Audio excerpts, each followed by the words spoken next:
zaman internet di mana dunia ada di ujung jari kita dan kebaikan sering dianggap sebagai kebajikan tertinggi. Tapi, pernahkah kamu berhenti sejenak dan mempertimbangkan risiko dari terlalu banyak kebaikan? Memang terdengar aneh, bukan? Tapi dengarkan aku sebentar, teman-teman. Ada pelajaran dari masa lampau yang mungkin kita lewatkan dalam usaha modern kita untuk menjadi versi terbaik dari diri kita yang penuh kebaikan. Para Stoik, jiwa-jiwa bijak dari Yunani dan Romawi kuno, memiliki banyak hal untuk dikatakan tentang keseimbangan kebajikan. Mereka akan menyarankan kita untuk tetap kuat, tetapi tetap fokus pada kebajikan. Dan meskipun kedermawanan adalah kebajikan yang tak diragukan lagi, seperti semua hal baik, itu bisa diambil secara berlebihan. Kedermawanan yang berlebihan, teman-temanku, terkadang bisa menjadi bumerang dengan cara yang tidak kita duga. Sebelum kamu berpikir aku sudah terlalu jauh, ayo kita mulai perjalanan ini bersama. Perjalanan di mana kita akan mengeksplorasi 8 cara tak terduga di mana terlalu banyak kebaikan bisa menjebak kita. Kita akan menggali lebih dalam keajaran Stoik, mengambil kebijaksanaan dari tokoh-tokoh seperti Seneca, Epictetus, dan Marcus Aurelius. Dan saat kita melakukannya, aku tantang kamu untuk merenungkan tindakan kebaikanmu sendiri. Apakah selalu seimbang, atau apakah kamu, seperti banyak dari kita, kadang-kadang melewati batas? Jika kamu baru di sini dan perjalanan ini terdengar menarik, jangan lupa aktifkan lonceng notifikasimu dan subscribe. Ayo, aku tantang kamu. Bersama-sama kita akan menavigasi tarian kebajikan yang rumit, mencari titik manis antara terlalu sedikit dan terlalu banyak.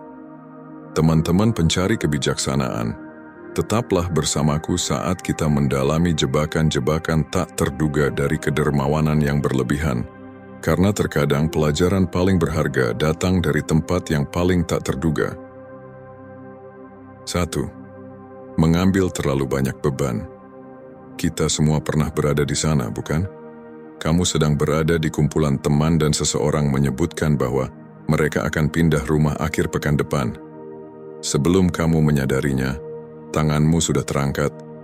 Aku bantu. Tapi jauh di dalam, kamu sudah kewalahan dengan tugasmu sendiri. Para Stoik percaya hidup sesuai dengan alam, yang berarti memahami batas-batas diri sendiri. Mengambil terlalu banyak beban bukan hanya soal meregangkan diri, tetapi juga soal tidak jujur pada dirimu sendiri. Bayangkan hidup seperti secangkir teh. Setiap janji adalah tetes teh. Jika terlalu banyak dituangkan, cangkir akan meluap dan membuat kekacauan. Para Stoik akan berkata, kenali ukuran cangkirmu. Ini bukan tentang tidak baik hati, tetapi tentang bersikap baik pada diri sendiri terlebih dahulu. Aku tidak bilang jangan bantu temanmu pindah, tapi mungkin tawarkan untuk membantu mengepak beberapa kotak alih-alih berkomitmen seharian penuh. Terkadang, isyarat kecil lebih berarti dan lebih mudah diatur. Ingat ketika kamu berjanji untuk membantu di bazar sekolah, menghadiri pesta ulang tahun, dan mengunjungi nenekmu semuanya dalam satu hari? Pada akhirnya, kamu mungkin kelelahan, jengkel, dan tidak terlalu hadir dalam kegiatan-kegiatan itu. Itulah beban dari terlalu banyak janji. Jadi, lain kali, berhenti sejenak sebelum kamu berjanji. Refleksikan kemampuanmu sendiri. Ini bukan egois. Ini masuk akal. 2. Selalu berusaha membuat semua orang senang. Keinginan lama untuk disukai oleh semua orang. Ini adalah perangkap yang banyak dari kita jatuh ke dalamnya. Kamu bilang iya saat sebenarnya ingin bilang tidak, tertawa pada lelucon yang tidak kamu anggap lucu, dan setuju dengan pendapat yang tidak kamu setujui. Tapi begini, Stoikisme mengajarkan bahwa kita tidak bisa mengontrol pendapat orang lain. Jadi, kenapa mencoba?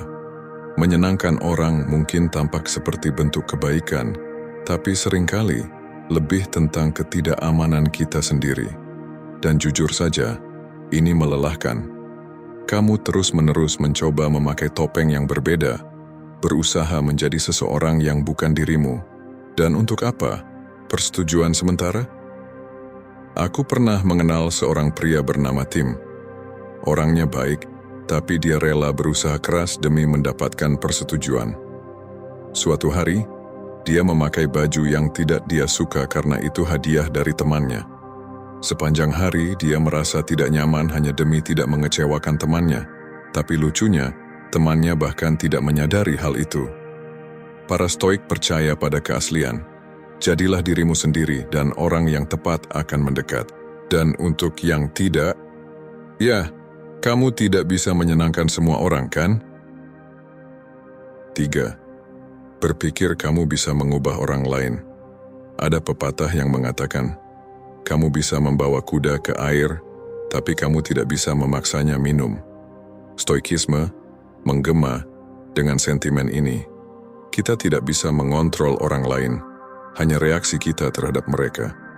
Namun, banyak dari kita dengan hati yang baik mencoba memperbaiki orang lain. Kita pikir cinta, nasihat, dan kebaikan kita bisa mengubah mereka, tapi seringkali tidak. Pikirkan tentang temanmu yang selalu berkencan dengan orang yang salah. Kamu sudah memberi nasihat, mendengarkan cerita patah hatinya, bahkan mencarikan pasangan yang baik. Tapi mereka tetap jatuh ke pola yang sama. Memang frustrasi, bukan?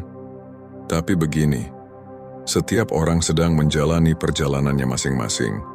Dan meskipun baik menawarkan bantuan, kita tidak bisa menjalani jalan hidup mereka untuk mereka. Para Stoik percaya fokus pada tindakan kita sendiri dan melepaskan kebutuhan untuk mengontrol segalanya. Ini sulit, terutama saat kamu sangat peduli.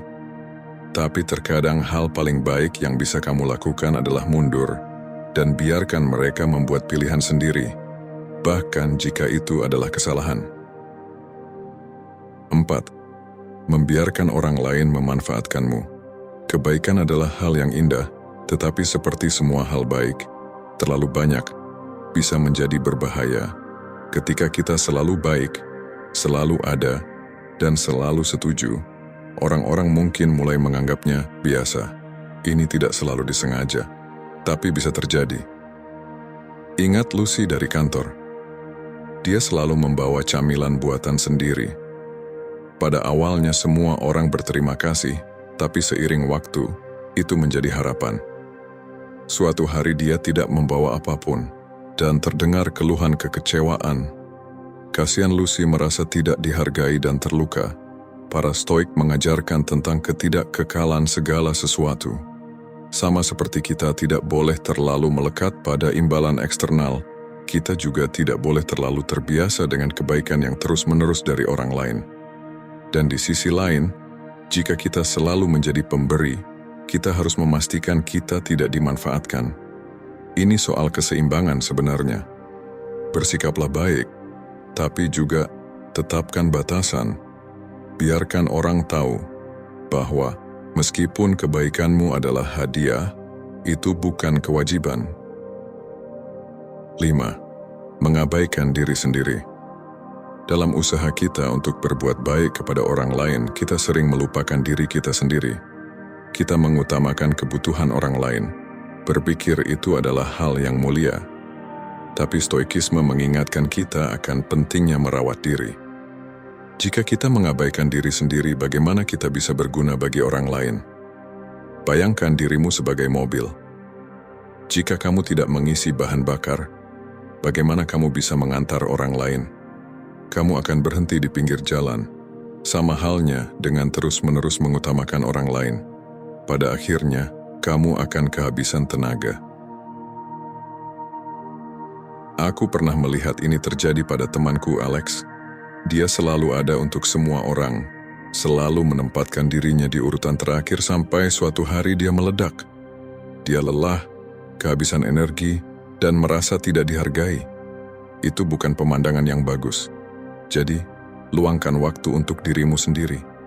Ini bukan egois, ini penting. Para Stoik tahu pentingnya refleksi dan perawatan diri. Lagi pula jiwa yang terawat baik lebih mampu menghadapi tantangan dunia. Jika kamu sudah sampai sejauh ini, berarti kamu berkomitmen untuk meningkatkan diri. Tetaplah bersamaku sampai akhir, karena 3 wawasan terakhir ini bahkan lebih penting. Aku akan melihatmu di garis akhir.